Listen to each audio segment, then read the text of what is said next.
नमस्कार दोस्तों, स्वागत है आप सबको फिर से एक नए वीडियो में।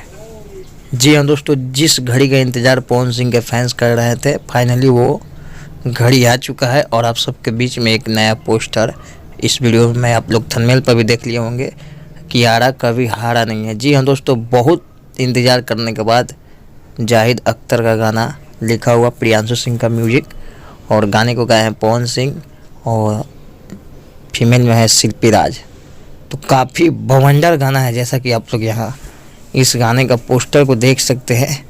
फाइनली आप सबके बीच में यह गाना 26 तारीख को रिलीज़ किया जाएगा कल। तो आप लोग तैयार रहिएगा बवाल और तांडव मचाने के लिए। फिलहाल अपडेट यही था, सोचा आप सबके शेयर करूँ आप सबके पास। तो दबा करके शेयर आप लोग करिए, लाइक करिए, चैनल पर नहीं तो सब्सक्राइब कर दीजिए और जितने भी पवन सिंह के फैंस हैं इस वीडियो को शेयर जरूर करिए। चलिए मिलता है नेक्स्ट अपडेट में, तब तक के लिए बाय।